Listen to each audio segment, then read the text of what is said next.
अच्छा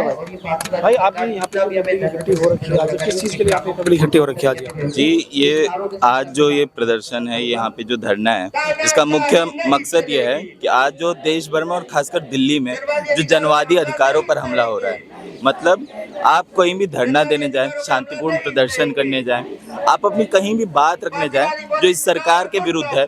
जो इस सरकार को लगता है कि हमें खतरे में थोड़ा सा भी खतरे में डाल सकती है, तो तुरंत पुलिसिया दमन, सरकारी दमन और एफआईआर से लेके जिस तरह से जो एक्टिविस्ट लोग हैं उन पे जिस तरह से मतलब हैरेसमेंट किया जाता है, उसके खिलाफ यहाँ पे जो हम तमाम संगठनों के लोग हैं, भारतीय क्रांतिकारी मजदूर पार्टी से भी हम यहाँ पर आए हैं और हम ये मानते हैं कि यही जनवादी अधिकार हमारा एक मौलिक अधिकार है कि कोई भी चीज़ जो हमें गलत लगती है उसके बारे में बात करना ये हमारा अधिकार है। तो इस पर दमन हमें किसी भी तरह से बर्दाश्त नहीं है।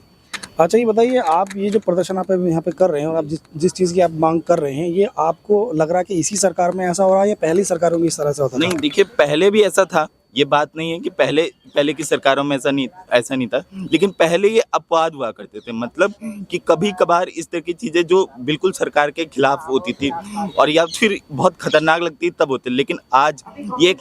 नॉर्म बन चुका है, मतलब आम नियम बन चुका है। आए दिन यहाँ पे देखिए, आप दिल्ली में आप कहीं भी प्रदर्शन नहीं करते। मैं स्टूडेंट हूँ, मैं दिल्ली यूनिवर्सिटी में पढ़ता हूँ, वहाँ हर दिन यूनिवर्सिटी के बाहर 144 धारा लगी रहती है। अभी 23 जून को हमने इजराइल एम्बेसी के बाहर फिलिस्तीन के समर्थन में प्रोटेस्ट किया। वहाँ पर हमारे साथियों पे आज पुलिस की एफआईआर की धाराएं लगी हैं कि हमने पुलिस वालों पर हमला किया। जिन साथियों को उस दिन डिटेन किया गया था, पुलिस ने पकड़ा था, उनको रात के 1 बजे छोड़ा गया था, जिसमें कम से कम 12-13 महिलाएं थी। आपने जब आपने जैसे बताया कि अभी फिलिस्तीन के आपने समर्थन में प्रदर्शन किया, आपने इजराइल के समर्थन में अगर प्रदर्शन किया होता तो शायद आपको वो बंद नहीं किया जाता, क्योंकि देखो इजराइल जो है वो हमारे हिंदुस्तान का एक तरीके से वो जो है अलायंस माना जाता है, इस तरह से माना जाता है। लेकिन फ़लस्तीन के लिए भी हम जब फ़लस्तीन में इस तरह का जो इजराइल जो वहाँ पे जो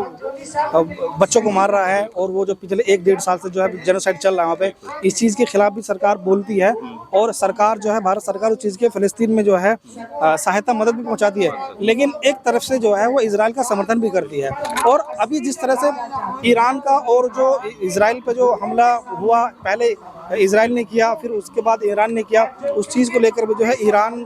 की तरफ से जो है वार्तालाप हुई भारत के अंदर। तो मेरे कहने का मतलब ये है कि आप यहाँ पे जो इकट्ठा हो रखे हैं, ये सारी चीज़ें आप ये कर रहे हैं, ये सारी चीज़ें हैं, सरकार जो है ये चाहती है कहाँ पे कि आप इसको बहुत सही तरीके से करें। ऐसा नहीं कहाँ पे कहीं भी जाकर पे आप जाकर के किसी भी सड़क को आप बंद कर देंगे धरना प्रदर्शन के नाम पे, तो सरकार इसको रोकना चाहती है, आपके प्रदर्शन को रोकना नहीं चाहती है। सरकार आपके जो प्रदर्शन है उसको रोकना नहीं चाहती है। सरकार आप किसी भी रोड को ब्लॉक कर देते हैं, आप इस तरह की जो आम जनता को जो परेशानी होती है प्रदर्शन की वजह से, उसको रोकना चाहती है सरकार। आप ये देखिए, वही जैसे कहें इजरायली जो एम्बेसी है वो रोड पूरे दिन भर खाली रहती है। इजराइल में जो इजरायली सरकार का जो समर्थन है, ये जो फांसीवादी सरकार है ये मुख्यतः कर रही है। भारत का इतिहास देखिए आप, 1970 के दशक में भारत एकमात्र नॉन अरब कंट्री था जिसने फिलिस्तीन के समर्थन में वहाँ पे बात की थी यूएन में, और पूरे 1948 में जो भारत था वो पहले देशों में से एक था जिसने फिलिस्तीन के राज्य को मान्यता दी थी। जो भारत सरकार हमेशा का ये स्टैंड रहा है कि वहाँ पर फिलिस्तीन की आज़ादी के समर्थन में भारत सरकार ने, यहाँ तक कि जो वाजपेयी ने तक ये कहा था कि जो वहाँ पे उनकी ज़मीन है, फिलिस्तीनियों की ज़मीन है, उसको वहाँ पे इजरायलियों को खाली करनी पड़ेगी। तो ऐसा नहीं है कि जो ये स्टैंड कभी हमेशा से ही इजराइल के साथ था। दूसरी चीज़, ये जो रोड ब्लॉक करने की बात है,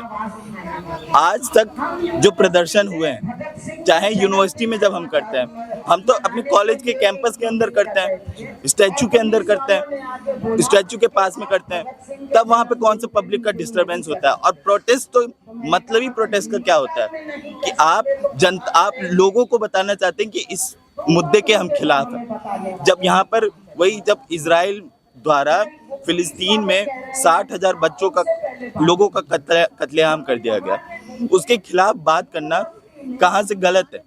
और किसी भी रोड में, किसी भी सड़क में बात करना किस आधार पर गलत है। ये बात तो सुप्रीम कोर्ट भी कहती है कि आप अगर अपने जनवादी शांतिपूर्ण तरीके से प्रदर्शन कर रहे हैं तो आपको वो अधिकार है। ये संविधान में हमें अधिकार मिला है कि आपको